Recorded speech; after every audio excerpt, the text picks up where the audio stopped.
Now, you may not believe it, but the myth of vampires in New Orleans is deeply rooted in its history. The United States captured a vampire and kept it a secret. When was the last time you fed? I prefer a nice liver.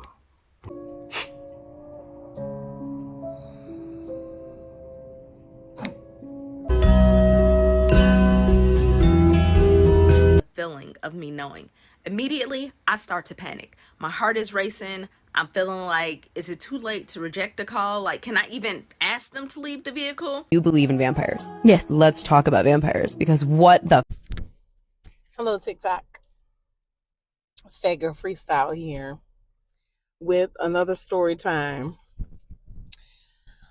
about the time I met a vampire. I tried to do this story the other day on live and it just did not work out.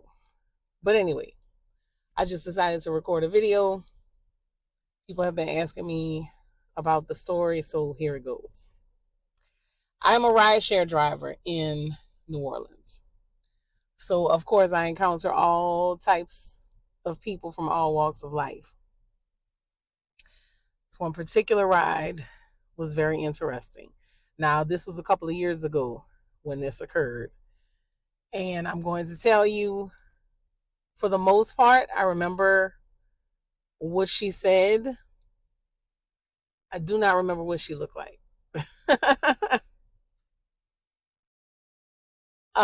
And there are some details that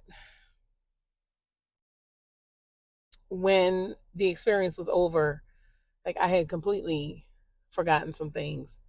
But anyway, so I'm riding, pick up this passenger, and I remember our conversation. And the craziest thing is I can remember her voice. I can, and even as I'm telling you this, I can hear her voice in my head. And I can even picture like this part of her face around her mouth, her lips. I can see them moving as she's talking to me. And I remember her hand being on my shoulder. And I remember what it felt like when she touched me. But a lot of other stuff, it's like was just completely erased. So I pick her up, and I do know that we were having conversation. I talked to many of my passengers, and she is telling me I have really great energy. So I told her thank you. You know, she asked me some things about myself, you know, nothing too private, nothing with too many details. So, you know, I just kind of gave her some general info. And I remember her telling me that she wasn't from here. That I do remember. And then she proceeds to tell me how much she loved New Orleans, how much she loved being there, living there, etc., etc. I do recall asking her where she was from originally, and all she told me was that she was from very far away. And it's funny again because I'm hearing her voice in my head as this is weird. And I've never shared this story with anybody, so TikTok, you're getting it first.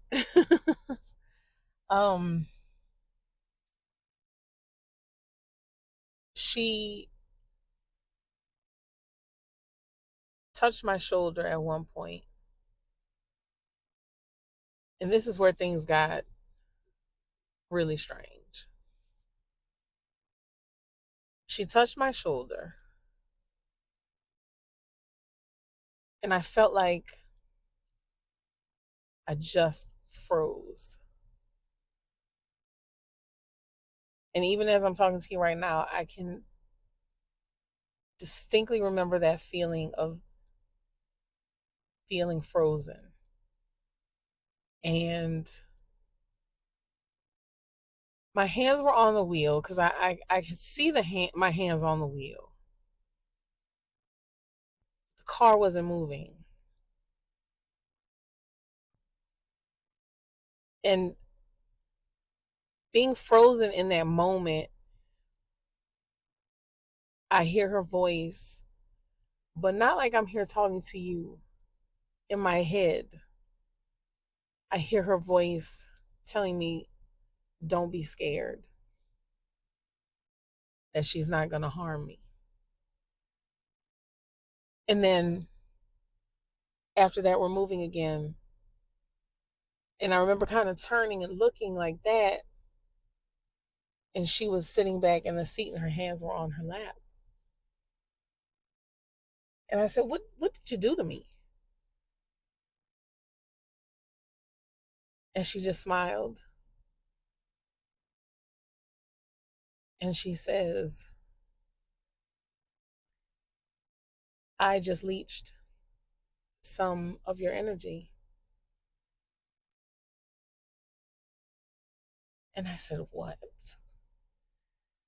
She said, I just leached some of your energy. She said, this is going to sound crazy, but I can assure you it's true. I'm a vampire. She said, but I'm not the type of vampire that you've been taught about in books and movies. She said, those types of vampires exist, but they're very rare these days. I'm a vampire that feeds off of energy. And all I have to do is touch you to get it. She said, New Orleans is a great place for her and her kind to exist. And that there are quite a few members of their tribe, is what she called them. I think I remember this part of our conversation so significantly because I believe when she touched me, she implanted something in my mind, whether you want to call it a memory or a thought or an idea. But she gave me something of herself, probably, to where I can recall this portion of the interaction between us. Maybe she knew that eventually I would share the story with others and therefore maybe make it a little bit more acceptable for them to start, for her and her members to start presenting themselves. I don't know. I don't know why she even chose me for this. But she told me that there are vampires that survive off of good energy. There are vampires that survive off of bad energy. There are vampires that survive off of sexual energy. And there are vampires that survive off of blood. And New Orleans is the only place in the world where you can find members of all four of those vampire tribes.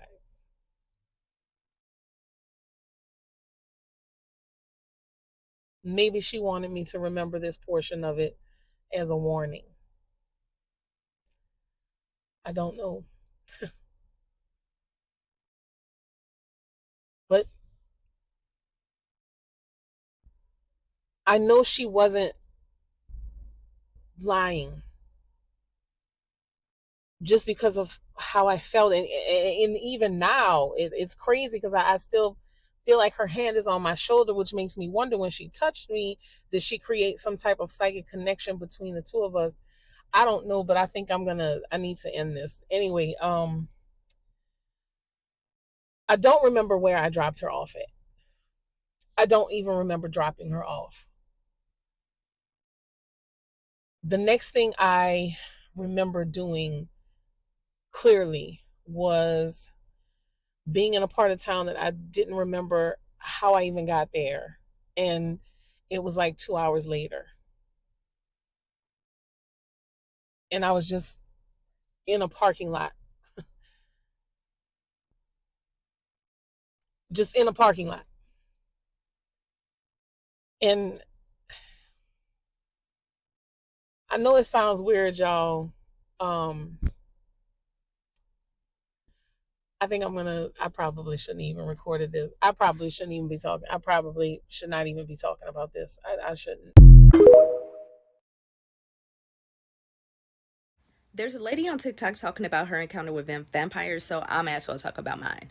This New Year's Eve, I was driving Lyft and I picked up an order, and it ended up being at like a place that used to be a church, but it wasn't a church anymore, obviously, if you saw the festivities that was going on. There were like people with cloaks and like dark hair and heavy eyeliner, and there was like a red glow from the building coming out. 4 guys got into my car. As soon as they got into the car, I felt a chill. And yes, it was winter, but it was a different kind of chill. I turned around and looked at them, and I immediately knew they were vampires. And it wasn't even just like a thought, it was more so a knowing. Before they got into the car, I was thinking like maybe they were devil worshippers, because I had seen like a goat head and like the typical symbols that you see with associated with that.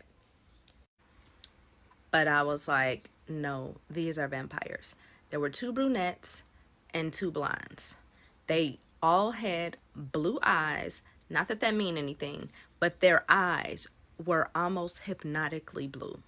They were so clear, you could see through their, like, not their soul, but I can't even describe it. Their skin was white, but not white like crayon white, but it was very pale.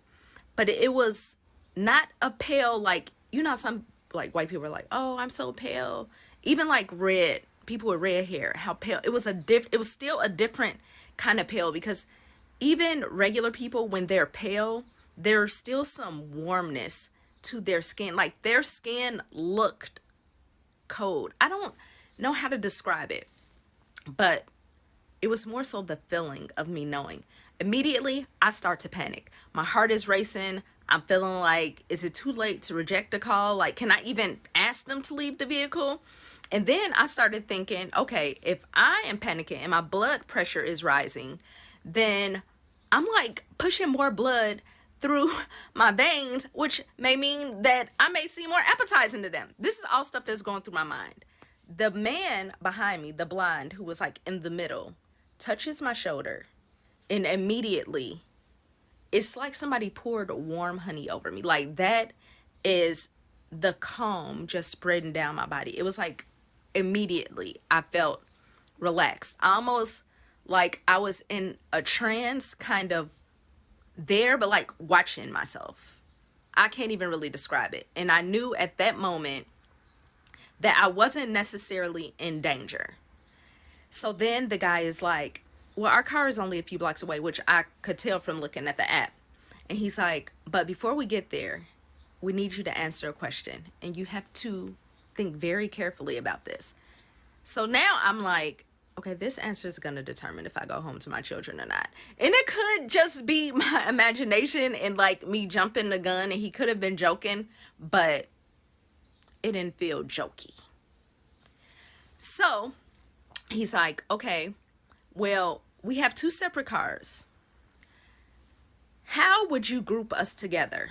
Who should ride with who? What? So I'm like, I look back at them, and they're smiling and they're kind of giggling. Now their teeth don't look like regular teeth, but they don't look like the typical vampire teeth either. But they definitely did not look like human teeth.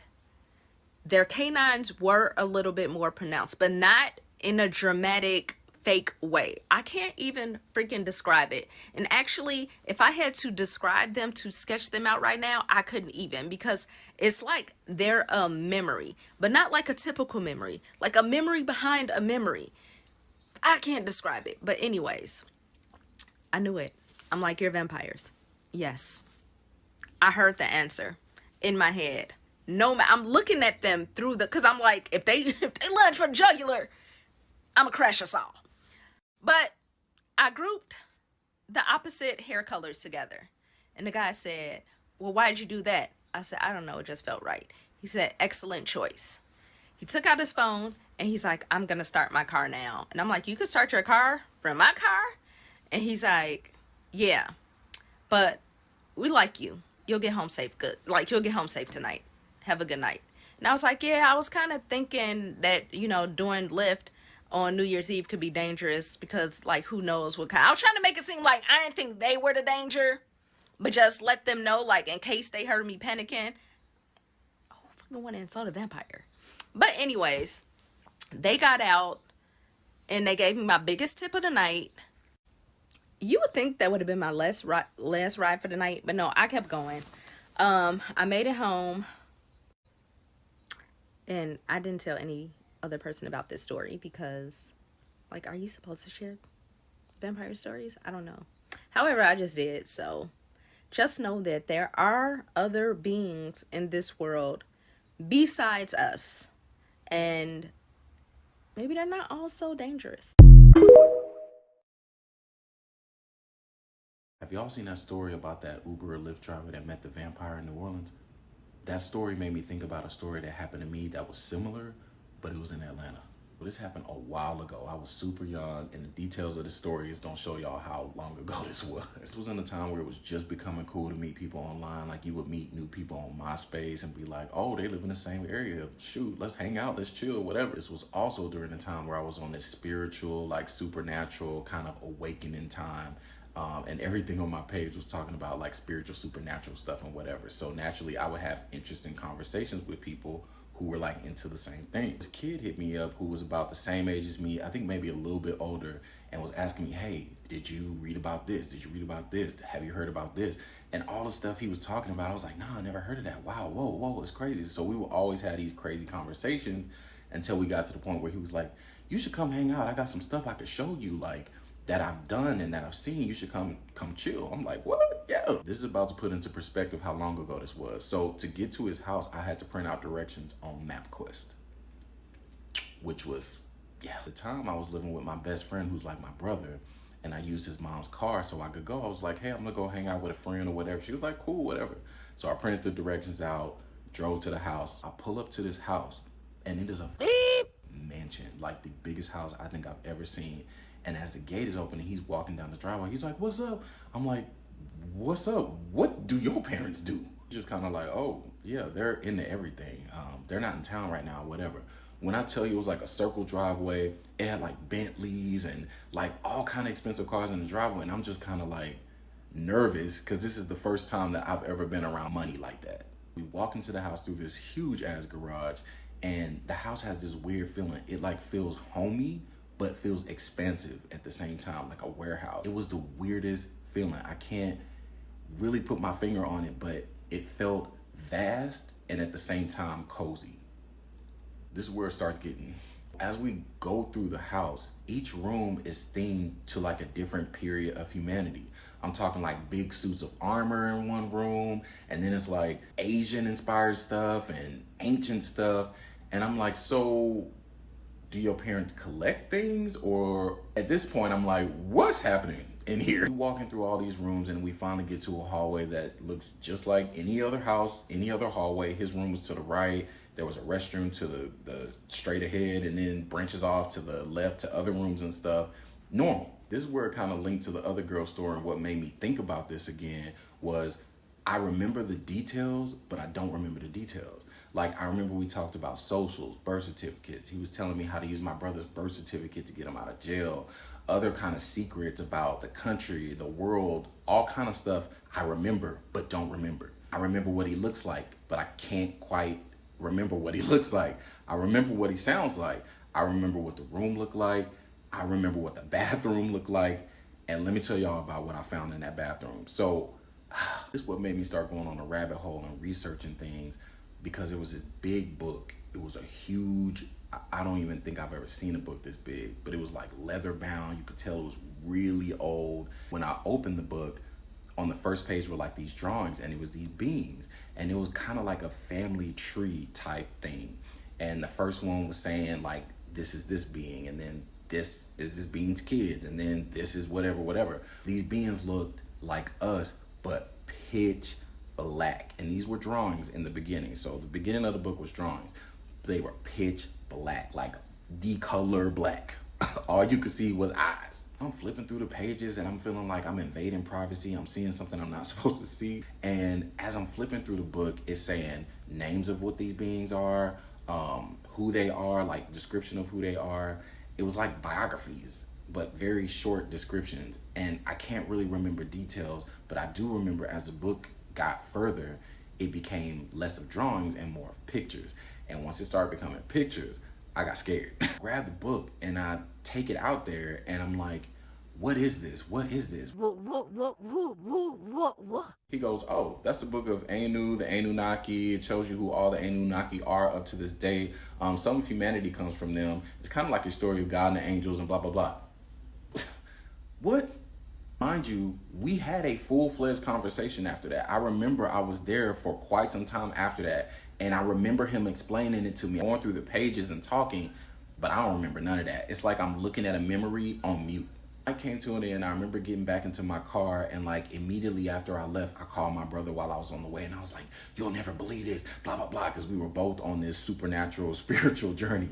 I'm like, he said this, da, da, da. My brother's like, I want to meet him. I want to meet him too. I'm like, yeah, I think, yeah, you can meet him too. In like hours, I've been gone for, I don't even know how long. And I'm telling him more and more stuff about the stuff I remember. And he's like, I want to meet him. I want to meet him. I'm like, bet, I got these directions I printed from MapQuest. Let's go tomorrow. I'm sure he's not gonna care. His parents out of town right now. This is where it gets all the way crazy. So the next day, we followed the directions that were printed on MapQuest back to that same place. We get there, it's an open field. Nothing's there.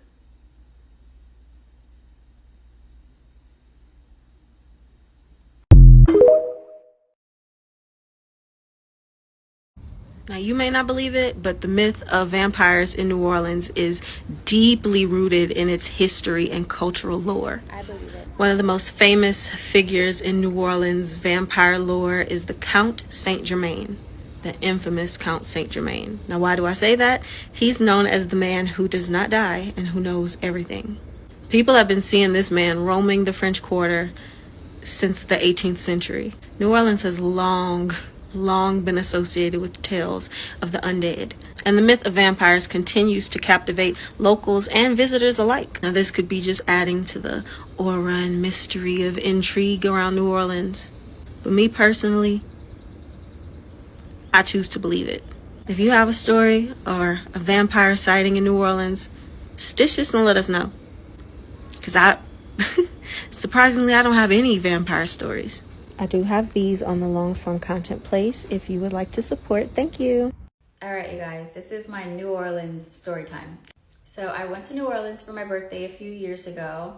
My friends were supposed to fly in that day, but they ended up missing their flight. So I had a whole day to really just explore by myself. So I decided to do a few tours, and I ended up meeting a great group of people, but we ended up doing the one of the graveyard tours. And of course, on this tour, they talk a lot about Marie Laveau. So if you don't know who Marie Laveau is, she was a voodoo practitioner. She was an herbalist. Okay, she was big witch. Okay, they actually did a season of American Horror Stories that was talking about Marie Laveau.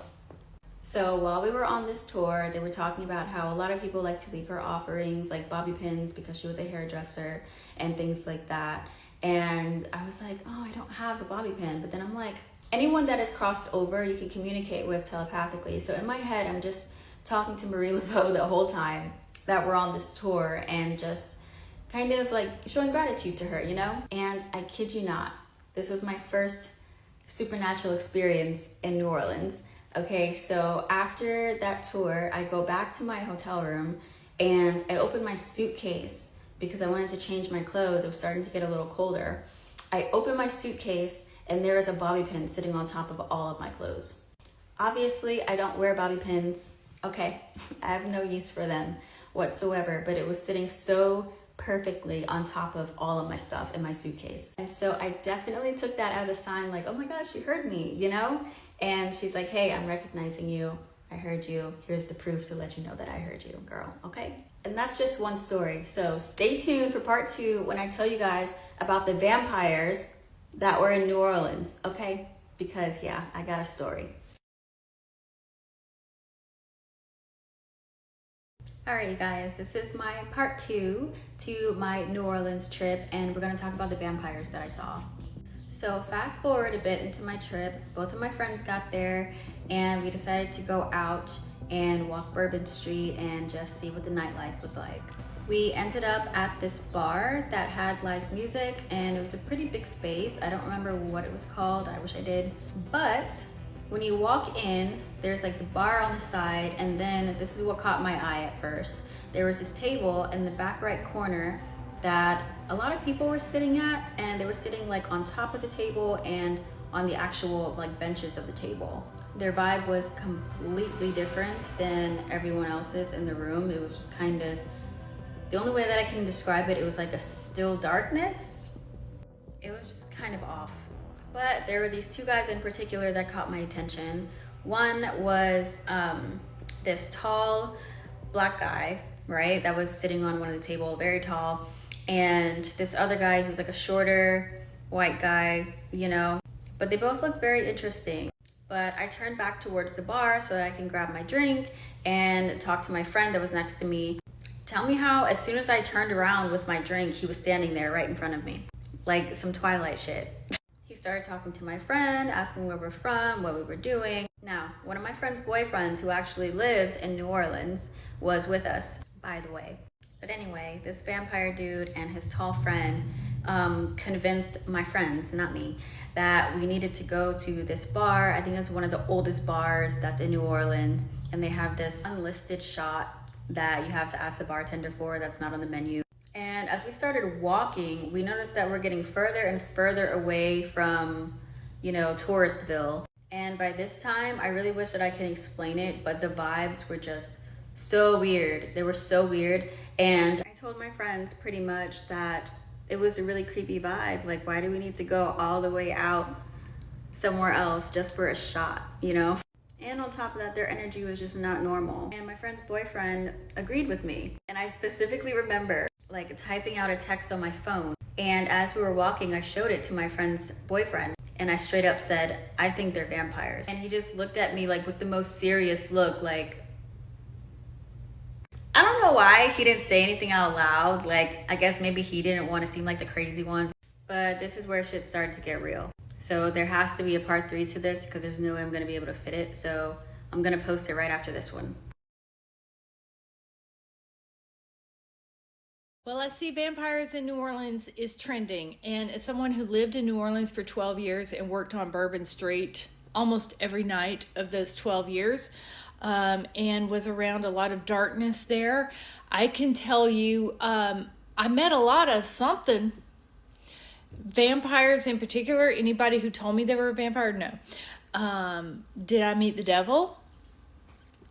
Well, if you were around the early days of the House of Blues back in the day, you might know what I'm talking about. And I also met Michael the Archangel. Now, that's a story I've done before. If you want to hear it, let me know. But would it shock me if there was major supernatural and strange things going on? Have you ever been to New Orleans? No, not shocking. But I guess I never got the chance to meet someone who claimed to be a vampire. There are a lot of vampire fans there because of Anne Rice, and a lot of people who dress like vampires to look cool and to feel like they were, you know, mysterious. But let me tell you something. The real people walking around New Orleans, they're a hell of a lot scarier.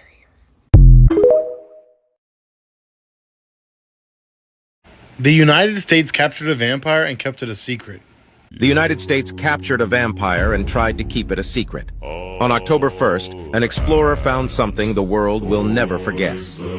John Holliday was an urban explorer from Dallas, Texas. He had heard about an abandoned prison closed down in 1975 and wanted to explore the compound. What he would uncover that day, you won't believe. John walked almost an hour through the woods until he reached a large, rusty, barbed wire fence. He carefully made his way through a hole in the fence and walked towards the entrance of the prison. He spent several hours exploring the compound until he eventually stumbled upon a doorway that read, "Solitary Confinement." He opened the door not knowing the insane discovery he was about to make. As he entered, he noticed a trail of blood on the floor leading to a cell at the end of the hallway. He approached the cell and noticed a large sign that read, "Vampire inside, do not open." The door to the cell was made of solid metal and had a small slot that could be opened for a food tray. Curious, he knocked on the door but got no response. He decided to open the small slot, and suddenly a hand lunged out and tried to grab him. The last thing he saw was a set of fangs and eyes staring at him as he quickly ran out of the building. By the way, this video is scripted and for entertainment purposes only. Stay weird.